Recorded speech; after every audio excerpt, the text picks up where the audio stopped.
അഹങ്കാരം എന്ന് പറയുന്നത് എല്ലാവരെയും നാശത്തിലേക്ക് നയിക്കും എന്നുള്ളതിൻ്റെ ഏറ്റവും വലിയ ഒരു ഉത്തമ ഉദാഹരണമാണ് കേരള കോൺഗ്രസ് ജോസഫ് ഗ്രൂപ്പും കോൺഗ്രസും തമ്മിൽ ഇപ്പോൾ നടന്നുകൊണ്ടിരിക്കുന്ന സൈബർ യുദ്ധം എന്ന് വേണമെങ്കിൽ പറയാം. കുറച്ചുകൂടിയൊക്കെ ഒരു സംയമനം പാലിക്കേണ്ട ആവശ്യം ഉണ്ടായിരുന്നു കേരള കോൺഗ്രസ് ജോസഫ് ഗ്രൂപ്പിന്, പ്രത്യേകിച്ച് മോൻസി ജോസഫിനും അതോടൊപ്പം തന്നെ പി ജെ ജോസഫിനും. ഒരു 10 പ്രവർത്തകരെ വെച്ച് ഒന്നും കൊണ്ടുപോയി മുമ്പിൽ, അതായത് UDF മുമ്പിൽ കൊണ്ടുപോയി അവതരിപ്പിക്കാൻ വേണ്ടിയിട്ട് കേരള കോൺഗ്രസ് ജോസഫ് ഗ്രൂപ്പിന് സാധിച്ചാൽ തൃക്കരിപ്പൂർ വിട്ടുകൊടുക്കാമെന്നാണ് പറയുന്നത്. ക്രൈസ്തവ സഭ ഏതെങ്കിലും തരത്തിൽ പിണങ്ങുമോ എന്നൊരു ഭയപ്പാട് കോൺഗ്രസിനുണ്ട്. ആ ഒരു ഭയപ്പാടിന്റെ അടിസ്ഥാനത്തിൽ മാത്രമാണ് ഇവരെ ചവിട്ടിപ്പുറത്താക്കാതെ നിർത്തിയിരിക്കുന്നത്. കോൺഗ്രസ് എന്ന പാർട്ടി കേരള കോൺഗ്രസ് ജോസഫ് ഗ്രൂപ്പിനെ വിഴുങ്ങിക്കളയുന്ന ഒരു അവസ്ഥ ഉണ്ടാവും, അതല്ലെങ്കിൽ ചവിട്ടി പുറത്താക്കുന്ന ഒരു അവസ്ഥ അധിക വിദൂരമല്ല. നമസ്കാരം. കേരള കോൺഗ്രസ് ജോസഫ് ഗ്രൂപ്പിനെതിരെ കോൺഗ്രസ് സൈബർ പോരാളികൾ ശക്തമായി സോഷ്യൽ മീഡിയയിൽ ക്യാമ്പയിൻ നടത്തുന്നുണ്ട്. എന്താണ് അതിനെക്കുറിച്ച് പറയാനുള്ളത്? അഹങ്കാരം എന്ന് പറയുന്നത് എല്ലാവരെയും നാശത്തിലേക്ക് നയിക്കും എന്നുള്ളതിൻ്റെ ഏറ്റവും വലിയ ഒരു ഉത്തമ ഉദാഹരണമാണ് കേരള കോൺഗ്രസ് ജോസഫ് ഗ്രൂപ്പും കോൺഗ്രസും തമ്മിൽ ഇപ്പോൾ നടന്നുകൊണ്ടിരിക്കുന്ന സൈബർ യുദ്ധം എന്ന് വേണമെങ്കിൽ പറയാം. കോൺഗ്രസിനെ സംബന്ധിച്ചിട്ട് കോൺഗ്രസിന് കൃത്യമായ ധാരണയുണ്ട് കേരള കോൺഗ്രസ് ജോസഫ് ഗ്രൂപ്പ് എന്താണെന്നും എങ്ങനെയാണെന്നും. കഴിഞ്ഞ തവണ കേരള കോൺഗ്രസ് ജോസഫ് ഗ്രൂപ്പിന് കോട്ടയം സീറ്റ് കോൺഗ്രസ് കൊടുത്തത് കോൺഗ്രസിൻ്റെ ഒരു ഔദാര്യമായിട്ടാണ് കോൺഗ്രസ് കാണുന്നത്. കാരണം പല കോൺഗ്രസ്സുകാരോട് നമ്മൾ സംസാരിക്കുന്ന സമയത്ത് അവർ പറയുന്നത് എങ്ങനെയാണെന്ന് വെച്ച് കഴിഞ്ഞാൽ, കേരള കോൺഗ്രസ് ജോസഫ് ഗ്രൂപ്പിൻ്റെ ഒരു MP കോട്ടയത്ത് നിന്ന് ഉണ്ട് എന്നുണ്ടെങ്കിൽ തന്നെയും അതിൻ്റെ വോട്ട് അത് കോൺഗ്രസിൻ്റെ ആണ് എന്നുള്ളതാണ് അവരുടെ ഒരു വാദം. അപ്പോൾ ഇതിൻ്റെ അടിസ്ഥാനത്തിൽ കുറച്ചുകൂടിയൊക്കെ ഒരു സംയമനം പാലിക്കേണ്ട ആവശ്യം ഉണ്ടായിരുന്നു കേരള കോൺഗ്രസ് ജോസഫ് ഗ്രൂപ്പിന്, പ്രത്യേകിച്ച് മോൻസി ജോസഫിനും അതോടൊപ്പം തന്നെ പി ജെ ജോസഫിനും എന്നുള്ളതാണ് എൻ്റെ അഭിപ്രായം. ഈ മോൻസി ജോസഫൊക്കെ പെട്ടെന്ന് എടുത്തു ചാടി കോൺഗ്രസ് പ്രവർത്തകരെ പ്രകോപിപ്പിക്കത്തക്ക രീതിയിൽ എന്തൊക്കെ ഡയലോഗുകളാണ് വിട്ടുകൊണ്ടിരുന്നത്. 10 സീറ്റിലും ഞങ്ങൾ മത്സരിക്കും, കൂടുതൽ സീറ്റുകൾക്ക് ഞങ്ങൾക്ക് അർഹതയുണ്ട്, അപ്പോൾ കൂടുതൽ സീറ്റുകൾ ഞങ്ങൾ നൽകാൻ വേണ്ടിയിട്ട് ആവശ്യപ്പെടത്തില്ല, പക്ഷെ കഴിഞ്ഞ പ്രാവശ്യം കിട്ടിയ 10 സീറ്റുകളും തങ്ങൾക്ക് തന്നെ കിട്ടിയേ പറ്റൂ എന്നൊക്കെയുള്ള രീതിയിൽ വളരെ അഹങ്കാരത്തോടു കൂടി അഹന്തയോടു കൂടിയിട്ടുള്ള ഒരു സംസാരം. അതോടൊപ്പം തന്നെ UDF കൺവീനറും KPCC പ്രസിഡന്റും ഒക്കെ കേരള കോൺഗ്രസ് എമ്മിനെ UDF ക്ഷണിക്കുന്ന സമയത്ത് UDF കേരള കോൺഗ്രസ് എമ്മിനെ വേണ്ട എന്നൊക്കെ പറഞ്ഞുകൊണ്ട് ഒരു രംഗത്ത് വരുന്ന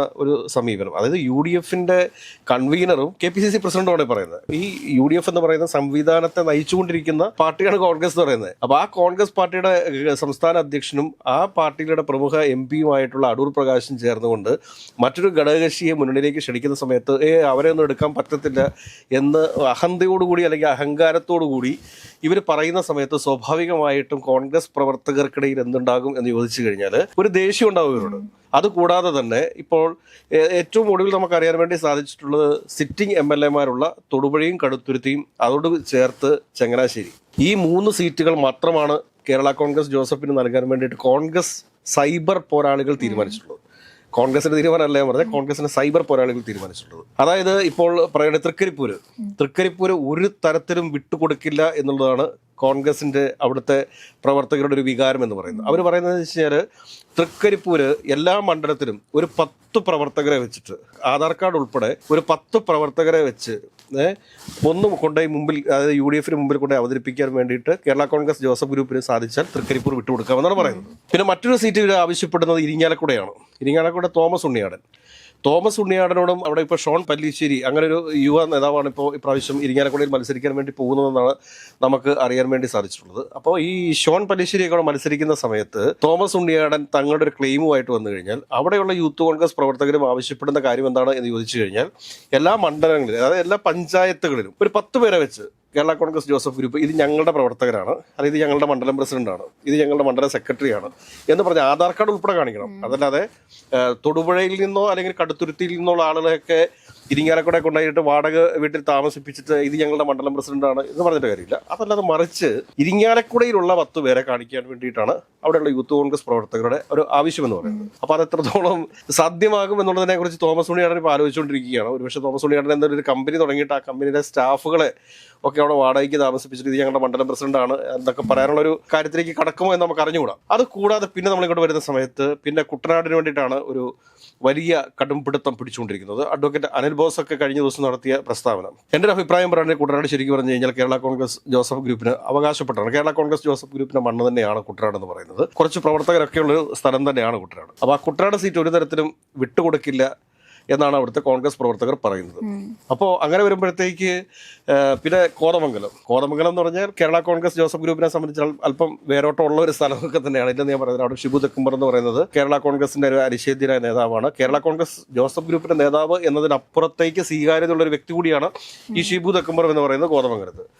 അപ്പോൾ ഈ കേരള കോൺഗ്രസ് ജോസഫ് ഗ്രൂപ്പ് മത്സരിച്ചിട്ടുള്ള എല്ലാ സീറ്റുകളും, അതായത് ഈ ചങ്ങനാശ്ശേരി ഒഴിച്ച്, ചങ്ങനാശ്ശേരിയിൽ വേണമെങ്കിൽ മത്സരിച്ചോട്ടെ, ചങ്ങനാശ്ശേരി അത് മനസ്സോടുകൂടിയാണ് വിട്ടുകൊടുക്കുന്നത് എന്ന് വേണം നമ്മൾ മനസ്സിലാക്കാനായിട്ട്. കാരണം എന്താ വെച്ച് കഴിഞ്ഞാൽ അവിടെ ചങ്ങനാശ്ശേരി രൂപത കത്തോലിക്ക സഭയുടെ രൂപത മെത്രാൻ ഏതോ ഒരു സ്ഥാനാർത്ഥിയൊക്കെ കണ്ടുവച്ചിട്ടുണ്ട്.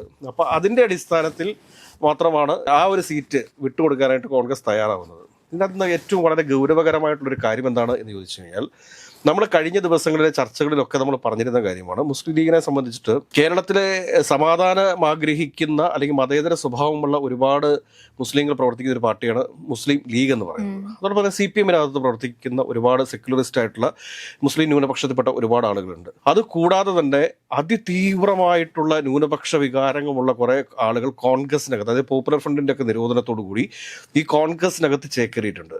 കാരണം ഇവരുടെ നേതൃത്വത്തിൽ നടക്കുന്ന സൈബർ അറ്റാക്ക് എന്ന് പറഞ്ഞു കഴിഞ്ഞാൽ അത് താങ്ങാനുള്ള ശേഷിയൊന്നും ഈ കേരള കോൺഗ്രസ് ജോസഫ് ഗ്രൂപ്പിന് ഇല്ല എന്നുള്ളതാണ് സത്യം. അതുകൂടാതെ തന്നെ ഈ കേരള കോൺഗ്രസ് ജോസഫ് ഗ്രൂപ്പിനകത്ത് ജോൺ ജോസഫിന്റെ നേതൃത്വത്തിൽ ചില ഫേസ്ബുക്ക് പേജുകളും അതോടൊപ്പം തന്നെ ചില ഫേക്ക് ഐഡികളൊക്കെ പ്രവർത്തിക്കുന്നുണ്ട്. ഇവർ നടത്തുന്ന പോരാട്ടം ഇവർ പിന്നോട്ടാണെന്ന് ഞാൻ പറയുന്നില്ല. കാരണം കേരള കോൺഗ്രസ് ജോസഫ് ഗ്രൂപ്പിനകത്തും സൈബർ പോരാളികൾ ഇഷ്ടം പോലെ ഉണ്ട്. കാരണം ഫേക്ക് ഐഡിയ എന്നേ ഉള്ളൂ.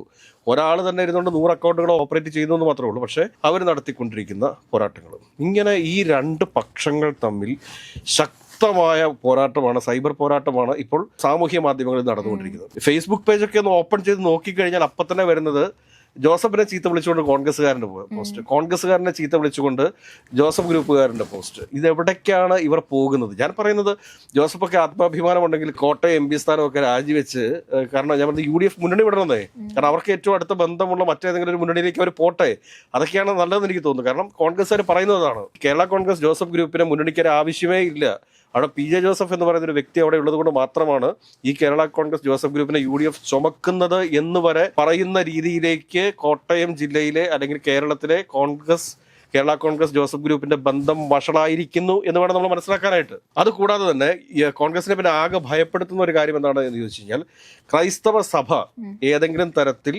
പിണങ്ങുമോ എന്നൊരു ഭയപ്പാട് കോൺഗ്രസിനുണ്ട്. ആ ഒരു ഭയപ്പാടിന്റെ അടിസ്ഥാനത്തിൽ മാത്രമാണ് ഇവരെ ചവിട്ടിപ്പുറത്താക്കാതെ നിർത്തിയിരിക്കുന്നത്. കാരണം സൈബർ ഇടങ്ങളിലൊക്കെ വിളിക്കുന്ന തെറി എന്തോരമാണിത്. PJ ജോസഫിനെയും മോൻസി ജോസഫിനെയൊക്കെ വിളിക്കുന്ന തെറി ഒന്ന് എടുത്തു നോക്കൂ. കാരണം ഞാൻ വിചാരിച്ചുകൊണ്ടിരുന്നത് നമ്മളുടെയൊക്കെ വീഡിയോയ്ക്കടിയിലാണ് ഏറ്റവും കൂടുതൽ തെറി വരുന്നതെന്നാണ്. പക്ഷേ ഇതൊന്നും അല്ലെന്നേ. നമ്മുടെ വീഡിയോയ്ക്കടിയിൽ വരുന്ന തെറി എന്ന് പറഞ്ഞു കഴിഞ്ഞാൽ കേരള കോൺഗ്രസ് ജോസഫ് ഗ്രൂപ്പിന്റെ കുറച്ച് സൈബർ ഫേക്ക് ID എന്ന് വരുന്ന കുറെ തെറികളുണ്ട്.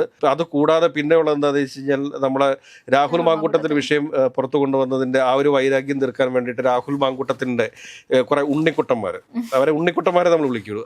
ഒരു ഉണ്ണിക്കുട്ടൻ തന്നെ 10-100 അക്കൗണ്ട് ഉണ്ടാവും. അത് 100-150 അക്കൗണ്ട് വരെ ഒരു ഉണ്ണിക്കുട്ടൻ ഹാൻഡിൽ ചെയ്തിട്ടുണ്ട്. അങ്ങനത്തെ 10-15 രാഹുൽ മാങ്കൂട്ടത്തിൻ്റെ ഉണ്ണിക്കുട്ടന്മാരാണ് നമ്മുടെ ഫേസ്ബുക്കിൽ താഴെയൊക്കെ വന്നത് തെറി എഴുതുന്നതെന്ന് നമുക്ക് മനസ്സിലാക്കാം. പക്ഷേ ഈ സമാനമായ സാഹചര്യമാണ് ഇപ്പോൾ ജോസഫ് ഗ്രൂപ്പ് നേരിട്ടുകൊണ്ടിരിക്കുന്നത്.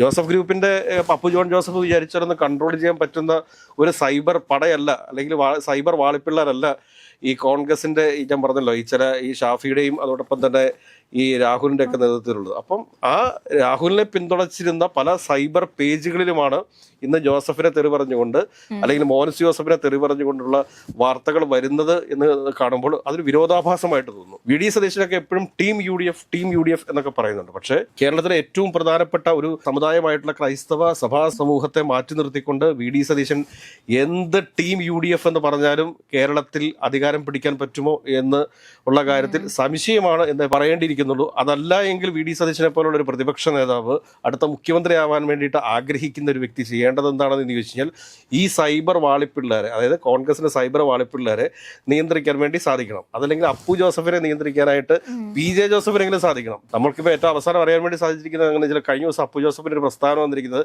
എൻ്റെ അപ്പൻ ഉണ്ടാക്കിയെടുത്തൊരു പാർട്ടിയാണ് അതുകൊണ്ട് ഈ പാർട്ടി നശിച്ചു പോകാതിരിക്കാൻ വേണ്ടിയിട്ടാണ് ഞാൻ അതിൻ്റെ നേതൃത്വം ഏറ്റെടുക്കുന്നത്. കാരണം ഇത് ഒരു പ്രൈവറ്റ് ലിമിറ്റഡ് കമ്പനിയാണല്ലോ, അപ്പനുണ്ടാക്കിയ കമ്പനി അത് മകൻ ഏറ്റെടുക്കുന്നു എന്നൊക്കെയുള്ള രീതിയിലേക്ക് ചിന്തിച്ചു പോകുന്നത് തന്നെ രാഷ്ട്രീയത്തിന് നാണക്കേടാണ്. രാഷ്ട്രീയമായി അപ്പു ജോൺ ജോസഫ് ഒരു പക്വതയിലേക്ക് എത്തിയിട്ടില്ല. അദ്ദേഹത്തിന് ചെയ്യാൻ പറ്റുന്ന കാര്യങ്ങൾ എന്താണെന്ന് ചോദിച്ചു കഴിഞ്ഞാൽ ഈ സാമൂഹ്യ മാധ്യമങ്ങളിലൊക്കെ ഫേക്ക് അക്കൗണ്ട് ഉണ്ടാക്കി ആ ഫേക്ക് അക്കൗണ്ടുകളിൽ നിന്ന് തങ്ങൾക്കെതിരെ വാർത്ത ചെയ്യുന്ന ആളുകൾക്ക്, തങ്ങളെ വിമർശിക്കുന്ന ആളുകൾക്കെതിരെയൊക്കെ തെറി എഴുതി വെക്കാൻ വേണ്ടിയിട്ട് പറ്റും. ഈ തെറി എഴുതി വെച്ചതിന് ശേഷം താനൊരു സഹൃദയനാണ് എന്ന് നാട്ടുകാരെ കാണിക്കാൻ വേണ്ടിയിട്ട് കുറച്ച് പ്രേമഗാനങ്ങൾ പാടിയിട്ടോ അല്ലെങ്കിൽ കുറച്ച് ഭക്തിഗാനങ്ങൾ പാടിയിട്ടോ ഒന്നും കാര്യമില്ല. ഏതൊക്കെയായാലും വരും ദിവസങ്ങളിൽ ശക്തമായ തെറിവിളികൾ സാമൂഹ്യ മാധ്യമങ്ങളിൽ കേരള കോൺഗ്രസ് ജോസഫ് ഗ്രൂപ്പും അതോടൊപ്പം തന്നെ കോൺഗ്രസും തമ്മിൽ ഉണ്ടാകും എന്നുള്ള കാര്യത്തിൽ യാതൊരുവിധ സംശയവും വേണ്ട. ഒരുപക്ഷെ കോൺഗ്രസ് എന്ന പാർട്ടി കേരള കോൺഗ്രസ് ജോസഫ് ഗ്രൂപ്പിനെ വിഴുങ്ങിക്കളയുന്നൊരവസ്ഥ ഉണ്ടാവും, അതല്ലെങ്കിൽ ചവിട്ടി പുറത്താക്കുന്ന ഒരവസ്ഥ